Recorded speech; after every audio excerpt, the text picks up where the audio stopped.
Guys, I made it a week, and I asked to put my resignation in. I am a first-year high school English teacher. This is definitely going to be my first and last year teaching. Former teacher, and here's the real reason why teachers are quitting and or not mentally well. I have to speak to, as a teacher of 24 years, this being my last year, I'm retiring. I always say teachers do not get into the profession to get paid.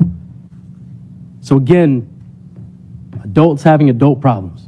I would caution the union, continue to mess around. You're going to find out. Teachers, did you hear that?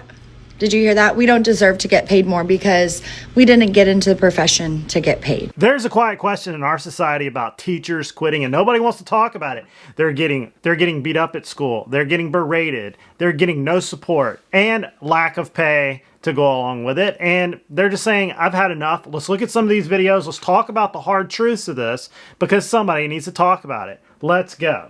It doesn't matter why you got into teaching. It doesn't matter your motivation for joining this profession. Because at the end of the day, no matter how much people want to gaslight us, at the end of the day, this is a job.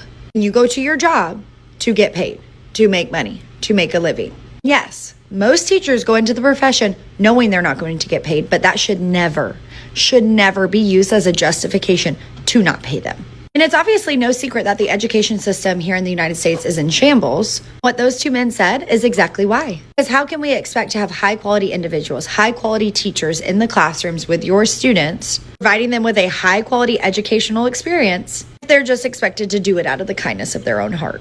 To show up every day and teach students in 5th grade who don't even know how to read, to show up every day and get cussed out by children, to show up every day and get cussed out by parents. No, not to get paid. We're not going to pay them. We're not going to pay them well because they're doing it out of the kindness of their own hearts. We will not see a shift with students' education or the education system as a whole until we start paying teachers more. Because teachers are tired of not getting paid.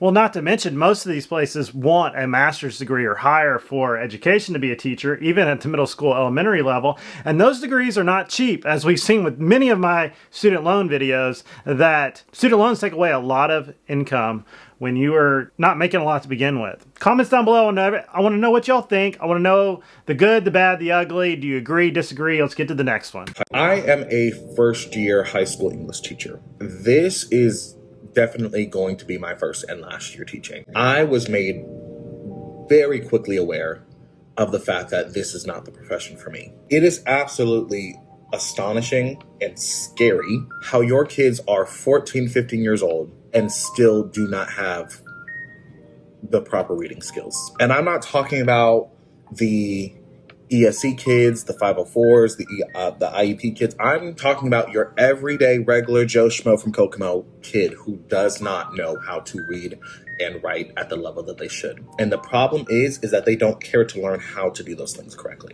I can't teach the class because your kid wants to be a disruption, because your kid wants to be on their phone, because your kid does not give a flying about their education. The problem really, yes, the problem is your kid. The problem is also you as a parent, but the problem is also the administration who continuously makes these stupid excuses for these kids' bad behavior. Why in the world are you still talking about COVID? Every time these kids act up, it's always, well, they spent 2 years in COVID. So did everybody else. That was 2 years ago. At what point are we going to stop blaming COVID for these kids' bad behavior? At what point are we going to stop making these excuses for these kids? They are the problem. When you are stopping your teacher from being able to teach the entire class because you don't want to follow directions, that is a you problem. And the thing is, the teacher will always get blamed. Every single time. It's always the teacher's fault. The teacher can't manage their classroom well.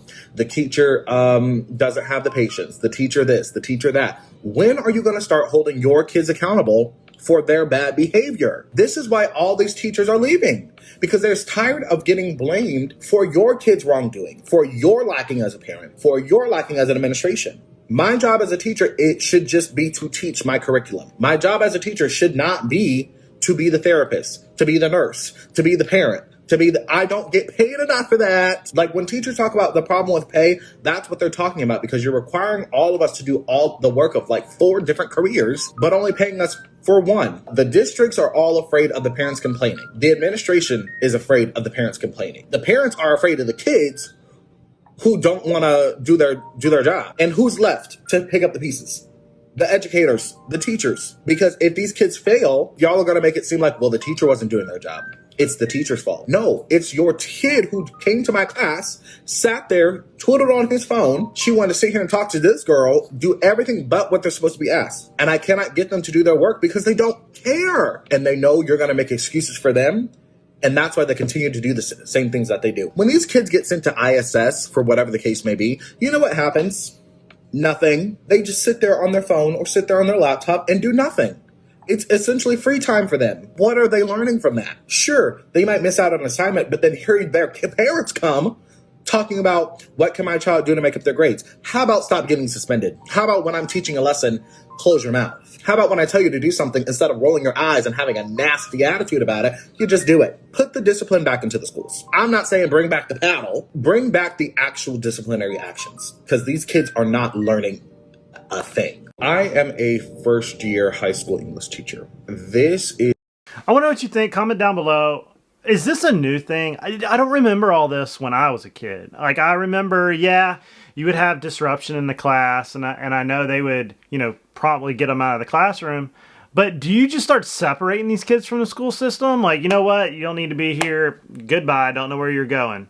Or do you hold the parents accountable and say, hey, parent, but are they not even in the picture? And is that the wrong way to do it too? Like, how are people going to discipline children, their parents, and try to run a classroom at the same time? And that's part of the whole situation, why so many teachers are just saying, I can't take this anymore. It's a bad work environment. Nobody's supporting me, and I don't get paid at that. Not to mention the high level of education you got to have now to be a teacher. I don't know. What do you think? I am a first-year high school English teacher. I have to speak to, as a teacher of 24 years, this being my last year, I'm retiring. I'm done. And I'm done because of one word: parents. And I am going to speak for teachers who can't speak because they're still in the profession. Education has changed so much that it is unbearable. And that's why there's a teacher shortage. I have seen education change in 24 years, and it hasn't changed for the better. And a lot of it has to do with parenting or lack thereof.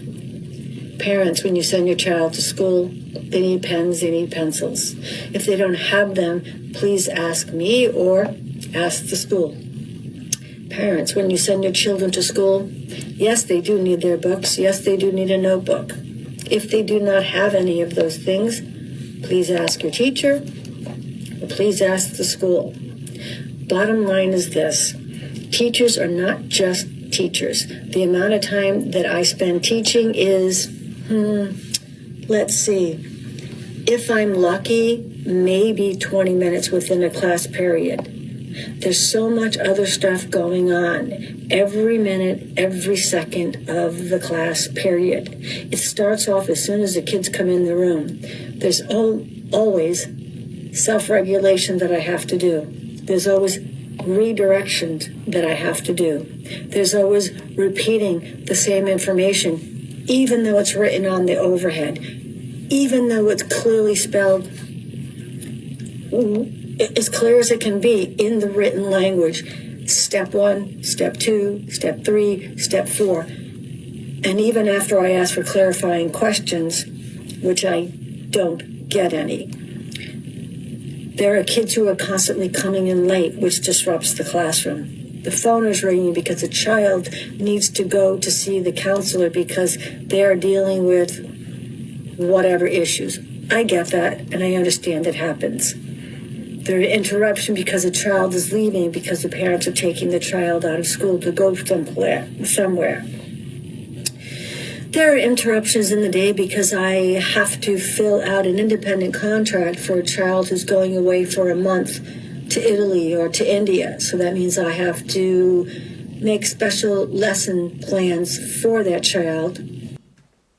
I heard a statistic the other day that less than 2 hours of a school day actually has any type of teaching going on or any type of learning. The rest is changing classes, school buses, going back and forth for these type of things. And some parents are just saying, I'm not going to put my kid into that system, which creates its own problems to where the rich money, the wealth is leaving the school system, and then they're trying to do these vouchers, and then you wind up with kids that don't have a ride anywhere, can't get out of the bad school, even with the voucher, and then the bad kids stay at the same school, and then the rich, good kids flight to another school. This is a wild situation. The public school system is imploding, and we're seeing it in front of our own eyes. Which they don't do, by the way. There are interruptions when you have the counselors coming into the classroom and asking to take out a certain student. There are interruptions in the classroom because there are so many students with special needs, and again, I am not faulting them for that.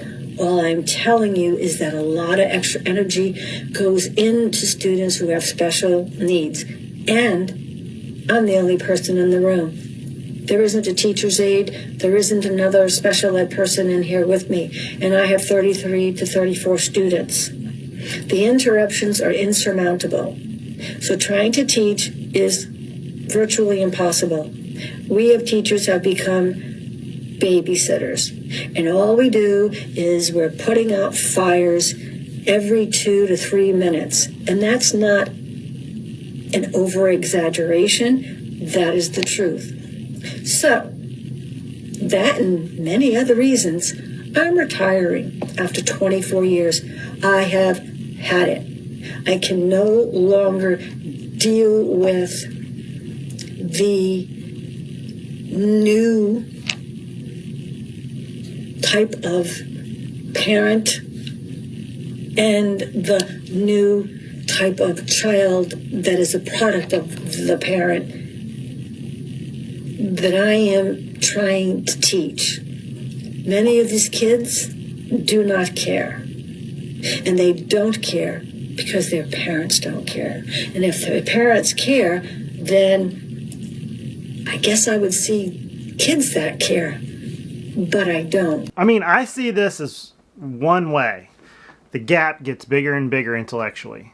The wealth gap gets bigger and bigger and bigger. Because as you have to know more in today's society to keep up, the kids that aren't paying attention and don't care, and the parents that don't care, they're going to get left behind. And I don't see it fixing itself, because the guys and the girls that will start using AI to supplement where they need to fill in gaps will exponentially pull away from the other kids, because the kids that have the knowledge, have the mentorship and the guidance are going to learn how to use AI, and they're going to be educated, and they're going to be light years ahead of the other kids and the other parents. The wealth gap and the intellectual gap is just going to get huge. What do you think? Comments down below. I quit teaching. This has been I quit teaching. This has been my 5th and final year of being a teacher. If you follow me on TikTok, you probably noticed that I have not posted in a couple months. I haven't posted since February. I have been kind of checked out and mentally and emotionally done with this job. I'm leaving, and it wasn't a decision that I have taken lightly. This is a decision that I have been thinking about all year.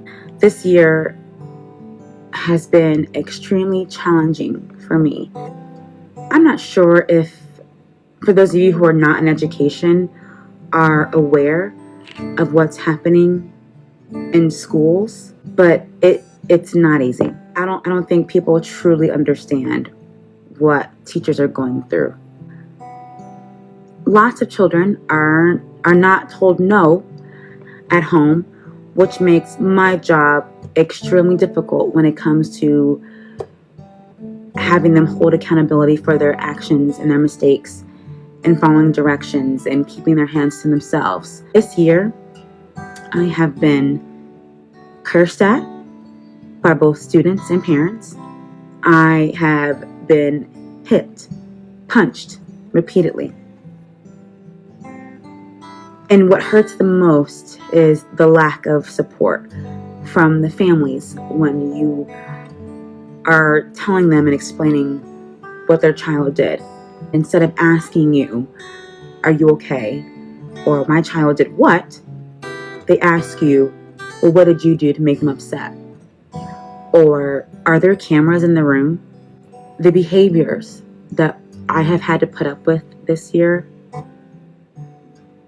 are behaviors that I have never experienced as a teacher so far.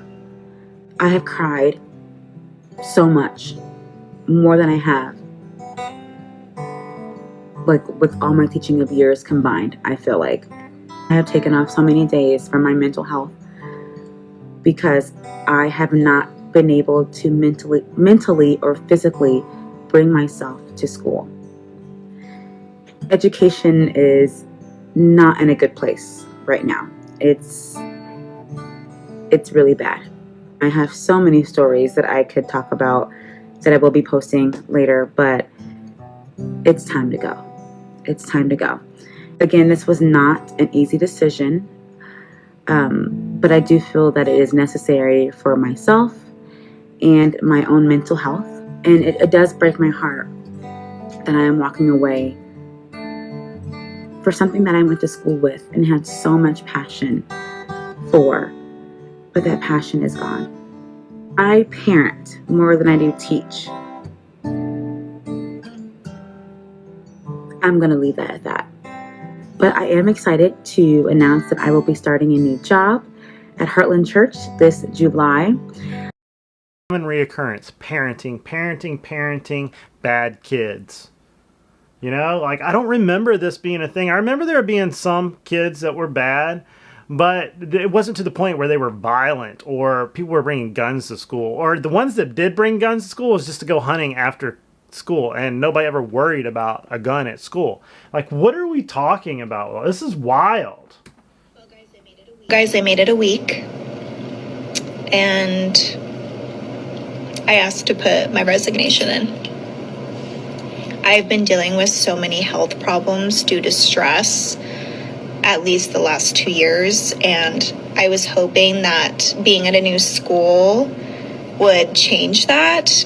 And day 3, I was in urgent care because I thought, doesn't matter what I thought, but it all came down to chronic stress. And I walked in the next day and said, I cannot do this anymore. And, you know, one of the questions people ask me is, why are teachers quitting so much? I'm going to tell you my experience. And this might not be everybody's experience, but for me, I am in fight or flight mode all day long. And I really don't know what would change it. I guess just the caseload. It's so much pressure in so many different areas. It's hard to explain to people that aren't in it. Like, it's not the kids, at least at my school. For some, it's different. At this school, it's not the kids, it's not the parents. It's the workload. I narrowed it down to 2 choices. I said, okay, number 1, I either need to make peace with working 50 to 60 hours, and I need to go get some antidepressants. Option number 2 is make peace with quitting and trying something new. And that's what I decided. And it just sucks because obviously I went to school for this. Like, this was my dream. So not only am I mourning this job, I'm mourning my dream. Like, I thought this was going to be it for me. I love being a teacher. My health is just, my body is saying no more. One of my friends told me, because I keep asking my friends for advice, you know, people who have been here and been in this career for so long. And I asked her, and she said to me, you know, I'm not going to tell you to quit, but your body certainly is. And Colleen, that comment changed my life.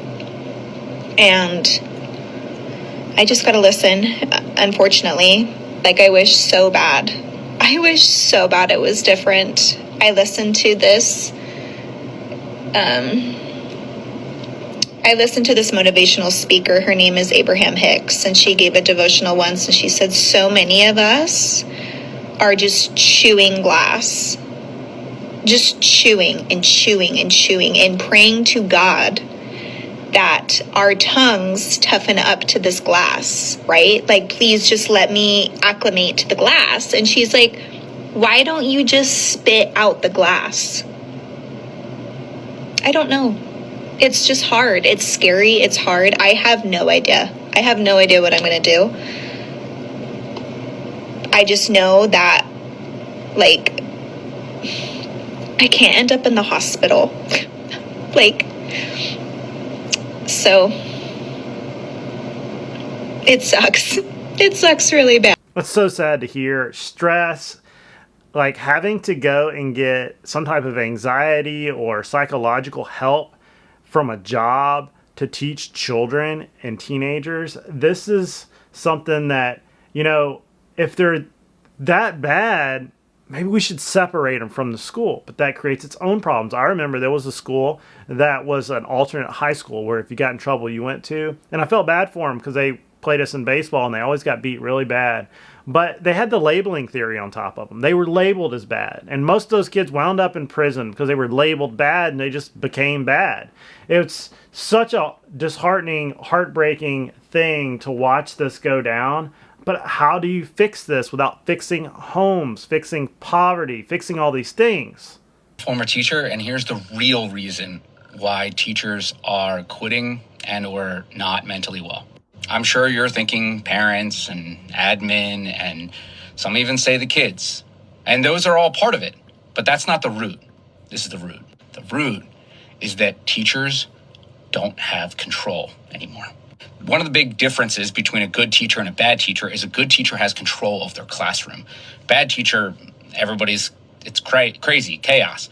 A good teacher feels like they have control, feels like they have everything going on, feels like everything's going well. But because of the current dynamics, there's a lot of teachers out there, great teachers who have been doing it for years, who now since COVID has slowly had their control stripped away by admin not allowing them to have free reign in their classroom, and parents that are no longer supportive and in most cases are combative to anything that they want to do. So the way I view it is teachers are in a straitjacket. Like, imagine a teacher in a classroom with a straitjacket on. It's like, can somebody get me that?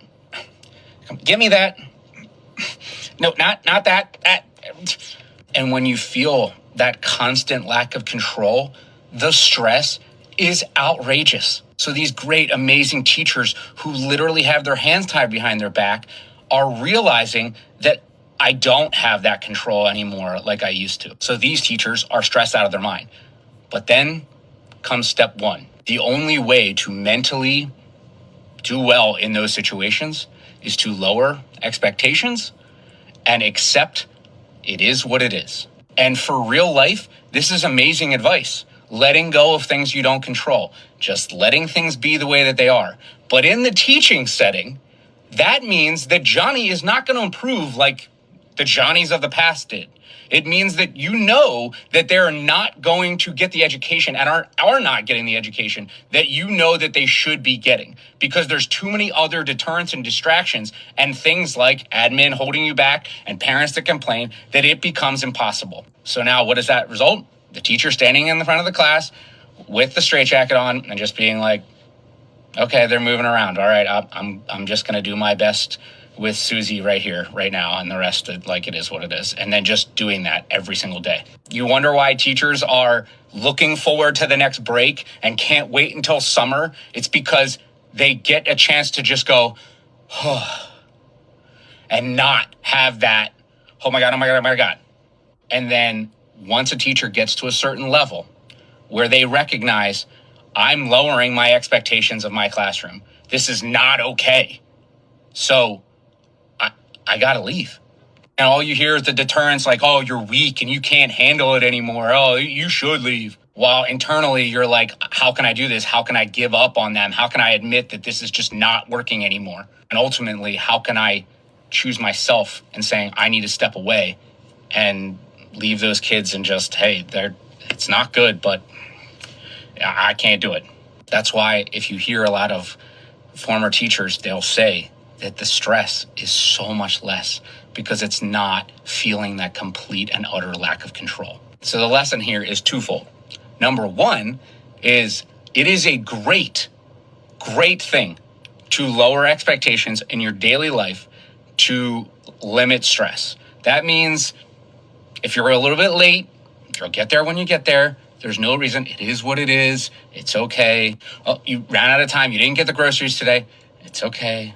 We'll do it tomorrow. But the second part is, in education, what does that look like? That looks like the expectations of students before to now is down here. And how is it ever going to go back up? Give the teachers control back. And this is a really hard thing because I do think that parents should be involved in their education, but I think there's too many parents who are not good at that. And that's causing this issue that it makes it really impossible to find this balance between giving the teachers control and the parents not having the control over their own kids' education. But until this thing changes, until that changes, everything is just going to continue to get worse. Your veteran teachers are going to continue to quit and leave. And the new teachers that come in are just going to have lower expectations. And what is that going to look like in the future of America? People that work in public. I had a student that told me, "What you gonna do about it?" Really?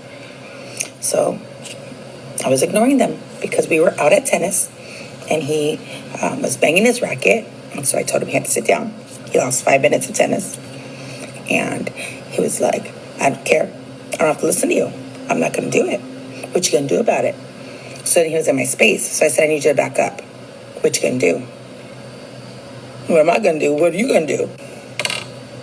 I don't know how to handle it. They say ignore negative behavior. So I was ignoring negative behavior, but he wanted a reaction. But now my anxiety is a little high and my nerves are a little fried, but he wanted a reaction. I was trying not to give him. I'm a high school teacher. It is 4 weeks into the school year with students, and I am at my limit already. I am at my limit with being talked to and demanded at so disrespectfully, interrupted constantly, repeating myself countless times. This year feels worse. This year feels worse than the last 5 years I've taught. I don't know if anyone else feels that way, but I feel like I've seen so many teachers make videos where we are all ringing the alarm saying, this is bad. This year is not good. It's not good. We are struggling, and not a lot of us are going to last if this continues, because I think there's a reckoning of teachers realizing like, I actually don't deserve to be treated like shit. And then every day wipe that slate clean and start on over as if it didn't happen. I teach high schoolers. I see it from videos of elementary school teachers and middle school teachers. I don't know when, as a society, we're going to wake up and say, our system is failing. Our students don't have basic respect or human decency. Schools are leaving the profession, and I'm no different. I walked out of my job and quit after 10 years working in a public high school, and I don't regret it at all. Unless you've worked in education yourself, you really can't relate. People in other positions want to say or compare that their job is just as hard, but to be honest, unless you've actually done it and you've walked the walk and you've been in our shoes, you don't know. It's not the pay. People go into this profession knowing that the pay isn't going to be great, and they go in because they love the kids and because they sometimes want the schedule. They want to be moms, they want to be dads, they want to have a schedule that can accommodate them being parents. And that's why I went to the profession, but it's also exactly why I left. It got to the point where I was so exhausted and drained by the end of a school day where I had poured every ounce of energy, every ounce of empathy that I had out onto all these kids that by the time I got home, there was nothing left for my own family. And my kids, my own kids, they were suffering because of it. They didn't have a present mom. I was like a walking zombie for the 10 months of the year that I was working in public school. And they only really got a good version of their mom in the 2 months of summer. And I quickly realized that I want my kids to experience a good mom every day. I want you to send this video to anybody who can't understand why teachers are crashing out and quitting. I mean, they get their summers off, so like, what do they really have to complain about? I have brought visual aids. Here we go. So everything I show you on this green clipboard is going to represent when I started teaching in 2005. And everything on this red clipboard is 2025. I did not teach the full 20 years. I took 7 years off because I had children and my husband's in the military. We moved a lot. Here we go. These are actual seating charts that I found as I was cleaning up my desk today. So this represents the year 2005, and this is how many of my students are reading on grade level. Everything in blue. So I think 1.5 students out of like a group are struggling readers, but pretty much everybody's reading at least on level, some even higher, okay? 2025. How many of my students are reading on grade level? Okay, this next is an average of how many of my students failed my class. Like they are going to have to repeat this. There's no recovering. They failed. This is 2005. 0.5 student out of all of my students. This is this year. This is this year. On average, I teach about 100 students. On average, this is how many students in each class are not passing. They're going to have to take this class again. Okay, next, the orange represents in 2005 parent involvement. I always had parents either in my inbox asking about lessons, volunteering for field trips, or anything that we needed for our classroom, volunteering supplies. 2005, 2025. Where are the parents that are supposed to be involved in their school? Behavior issues. Students in 2005 that I had to like write up on referrals, call home, maybe have parent-teacher conferences for poor behavior. Out of a whole classroom, there was always like at least one bad apple, okay? 2025. Put your cell phone away. Why are you showing up to my class 15 minutes late? Don't talk to me like that. Don't call them the N-word. You know, if there's anything that being a teacher has taught me, it's analyzing data and trends. And I just don't like the current trends.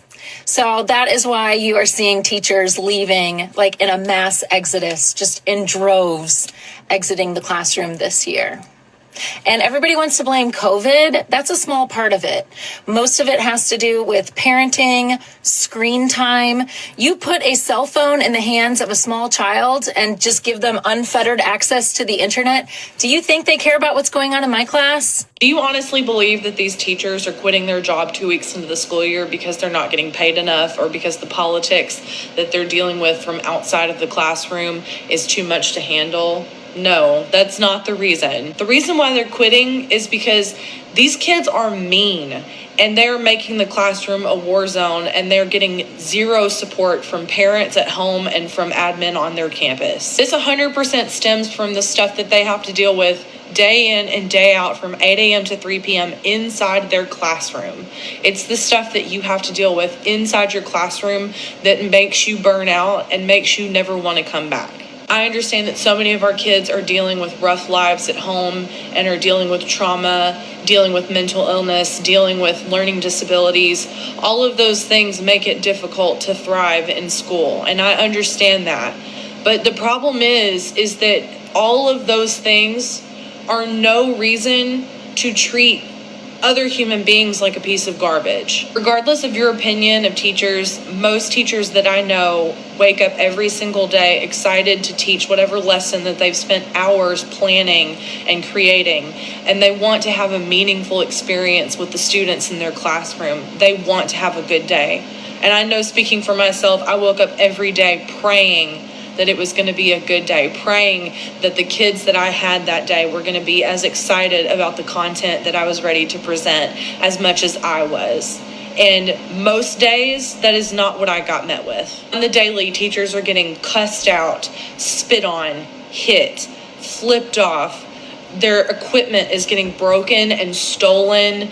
There are bullies in class that are relentless, not just to their own fellow students, but to the adult in the room. Imagine if you had to deal with that at your job. I'm speaking to non-teachers right now, right? You would not put up with that. You would stay somewhere where you were treated with respect and you knew that you were safe in your work environment. If someone came every single day to your job, bullied you, hit you, cussed you out, rolled their eyes at you, treated you like you were nothing, like you were garbage, you wouldn't want to come back either. You would put in your 2 weeks notice. But for some reason, so many people believe that we signed up for that.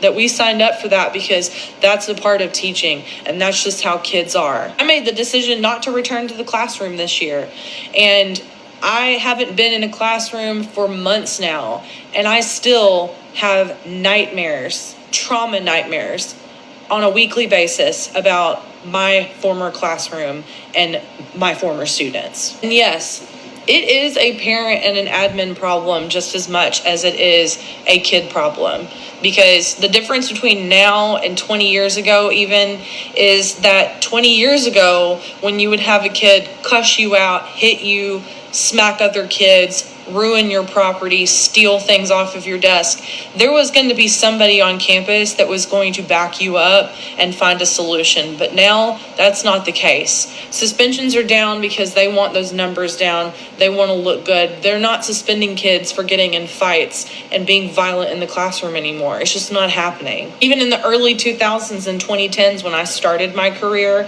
I was assured that if I called a parent to tell them about what was going on in my classroom with their child, they were most definitely going to say, I am so sorry, do what you need to do. I'll talk to them when they get home, right? That doesn't happen anymore either. It is a parent problem because we're getting met with the same attitudes that we see in the classroom that we're seeing at home from parents. A doctor or a nurse, somebody comes up to your nurse's station and starts yelling and screaming, throwing things, cussing you out, calling you names. What do? I remember when I was in elementary school, a teacher would whoop you, and you knew it. And everybody used to talk about the principal or the teacher whooping you. And some kids would be crying, and I was always like, what if I got whooped for something I didn't do? Or what would my parents think? My parents were like, go for it. And I never got whooped. We knew that they would execute right there the plan. And we didn't buck the system. And then when I got to high school, I knew that if you started a fight or you were violent, the resource officer, the deputies would come and handle you, and they would arrest you and take you to juvenile hall or take you to the county lockup. And we never did it because we saw kids get arrested and we didn't want to do that. We were scared to death. Or when they brought the drug dog around. That was a relatively new thing when I was in high school. And I remember one alerted on my lunchbox one time. Scared me to death. He just wanted my sandwich. But scared me to death because I thought maybe like I had done something wrong. We knew we weren't going to get away with it. They'd sniffed all the lockers and, the bad apples were cut out of the school relatively quickly. That was in middle school and high school. And, I just don't remember everything being this bad. Was it that bad then? I just was oblivious. Okay, seeing a lot of teacher videos. I've seen so many teacher videos. I guess the algorithm is just pumping them to me now. It is really bad out there. I haven't seen one teacher right now saying anything positive about their job. I literally just watched one. It's a shorter Hispanic girl. Said that an 8th grade student walked right in front of her, and she's really short and he was really tall, and he tried to rub his genitals in her face. She ends the video saying she called the parents, called the mother, and she was like, he's lucky I didn't press charges. See, there's the problem you should have. The problem with the entire school system is that there's no accountability. There's no accountability in anything in this country. You can run into a store, grab a whole ton of clothes, run out, nobody cares. What do you think about accountability? I had a platoon of soldiers when I was, 23, 24 years old. I was a lieutenant in the Army. And there were 90 kids from the worst parts of life joined the Army. They were great kids, though, but they had their issues. And I remember many decisions as a lieutenant and as with my platoon sergeant. Did I put paper on a soldier for doing something stupid? It might have been, skipping out on watch or having some pornographic cards or pictures on him deployed, which we weren't allowed to do that. And I could make a decision. Hey, go throw him in the burn barrel. And Sergeant Freeman's going to take you out back, and y'all going to do some push-ups and some sit-ups. You're going to get dirty. You're going to roll around a little bit. And then it was fixed. But the moment you start putting paper on a kid, you can ruin their career. Just like the moment you put paper on a high school kid, that it might keep him from going to West Point or officer candidate school or, some of these great colleges because he's got a criminal record or wherever. And I'm talking about when you arrest these kids and you get them into the system, it's hard to come out of the system. And then they become systemized. They become part of the system, and they meet bad kids at juvenile hall. They become a bad kid. They get labeling theory. They get all these things a part of those kids when they become part of the system. Spend a few nights in jail, a week in jail, and your kid is going to turn in to those kids because he's got to survive, and he's going to develop those characteristics. He's going to be exposed to drug dealers and bangers and fentanyl abusers and crack addicts, and he's going to hear the screams and the wails, and he might even get raped in the shower. And you have to really think about these things. So I don't always go on this way. Like, there's ways outside the system we can handle this stuff, or we just purge them from the system. What do you think? Comments down below. You can do whatever you want in this country now. I'm not really going to get into the politics of all that and what changed, but it changed around the 2010-ish era, where people the accountability's gone. Everybody's scared to do anything. People are just getting worse and worse and worse. And that's just where we're at. So for teachers, one of the things I think that needs to happen is I think there needs to be more male teachers. This is not a slam on women, but we all know what happens with boys that don't have fathers in the house, which is a massive portion of children now. You have a lot of kids that have no fathers. These kids are failures when they grow up and they just have a single mother household. This is just statistical analysis. This is not just my opinion. This is just a fact.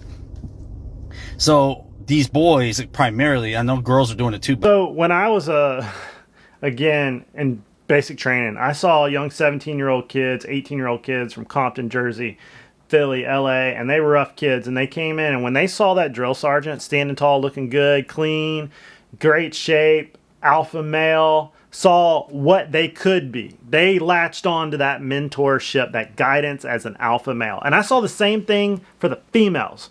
My platoon sergeant, I had a female platoon sergeant for a little while, and she was standing tall, looking good. I mean, she was dressed right, and she rode those girls, I mean, on the line. And she turned them into nice women that could hold a line, could lead soldiers, were somebody. They felt that I'm somebody, I have a mentorship now. I want to be like Sergeant so-and-so. Both male and female. They saw what it was like to see an alpha male or female in a leadership position, that they could do that, and it was achievable. All they had to do was not get in trouble, learn their trade, their craft, dress the right uniform, and show up on time. And they knew they could do this, and they became somebody. And I think in high schools, we're missing this. We've taken the Marine Corps recruiter out of the office, the Army recruiter, that you can be like this if you don't see a way. If going to college and all these things is not your way, trade school, well, there's the United States Marine Corps, and that's what he looks like. This guy's got stuff on his chest. He is the epitome of what it's like to be an alpha in your sex. And whether it's Air Force, Navy, Coast Guard, there are other options. I can't do that, but I can do this. And I know for me, seeing it was a big deal. I know for a lot of other kids, seeing it was a big deal. And now we've made that bad, where we're not allowed to have recruiters and these other program pathways. We're not allowed to have those in our schools anymore, for the most part.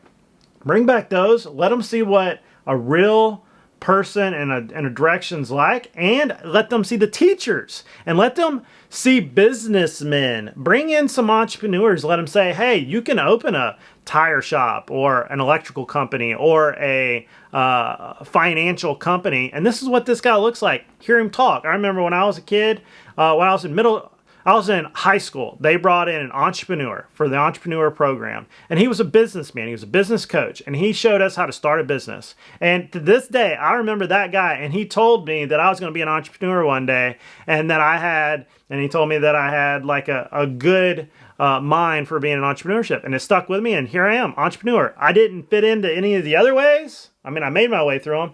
But entrepreneurship was my thing. And here I am on YouTube. Maybe that's it. I don't know. Comments down below. They're growing up disrespecting women. They are growing up like this. They're growing up disrespecting women. The music they listen to calls you hoes. Talks about all your worth. Your only value is sex. That's the music people are listening to now. So these boys are growing up absolutely zero respect for women. And they only view you as useful for one thing. So having schools where the vast majority of teachers are women, especially women that maybe aren't very assertive or very dominant, they're just praying. You're just like prey to them. They're just feeding into this. So I think schools need to start giving no teacher should have to fear doing their job, being around the kids. No teacher should fear that. There should be the resources available to back the teachers up to where they shouldn't fear being at work or being hurt or being hit or screamed at or yelled at. I mean, what is this? Imagine it in today's society where they've got cell phones, cameras, they're texting. There's so many ways to encrypt things nowadays. And any mess up with the school, they're going to be taking a picture. They're going to be uploading it to the cloud. It's creating more problems that you didn't see before. And I told a law enforcement officer 10 years ago that the majority of your problems in the future as law enforcement are going to come from cyber, from social, from the cloud, from criminal bullying on Facebook, Snapchat, Instagram, Twitter, uploading. I mean, can you imagine? I remember there was a kid who was a premier athlete, and he went up to shoot a shot, and he whatted it in his pants in front of the whole school. Today, that would have been all over the internet. And he might not have ever, gotten away from that moment. Instead, he could just change schools and start anew. Now, it would follow him. It would be all over Snapchat and Twitter and X and all these places. And how do you fix that with a young kid? And he wound up becoming a multiple all-star baseball player. And that would have chased him to the end of his baseball career. Like, I can't imagine that. And telling your son or daughter that had a situation, we can't get this off the internet. This is why, like, the you-know-what aside is going to be huge in the future. Because we can't solve these problems. Cyberbullying is awful. And it goes for teachers, too. It could end your career. And then there could be something that is misconstrued that was put on the internet by somebody that just saw something, took a picture of it, put it on the internet, and alluded to something that it might not have been. There's so many situations where teaching in the future, if it's not AI driven, which I think that's the way it's going to be, AI teachers are going to be the future. But how do you still discipline the classroom if AI is doing the teaching? Are you just going to hire bodyguards? And, one of the biggest reasons why we have some of these public school systems is a babysitter during the day so the parents can go to work. Because without that, how does the city function? If they can't go to work because they have kids, because now, I mean, heck, you got to be 14 years old to be at home by yourself. I mean, when I was 7, 8 years old, I was home by myself. Can't do that today. So, like, how are the parents going to work? If they're not at school. So we have to have a public school system. So many questions about this. Comment down below. Don't forget to like and subscribe. This is a very interesting topic. So many deep things to dive into. And if you're looking to buy or sell real estate anywhere in the country, my email is down below. Happy to help you find an agent. And if you're looking to buy anywhere on the Gulf Coast of Florida, Alabama, I'd be happy to help you personally. I happen to be a real estate agent here on the Gulf Coast. And I'll see you guys in the next video. I want to know all your comments in the comment section below, because this needs to be fixed and their awareness needs to be shined on this. Okay, politicians, you got to fix this. See you guys later.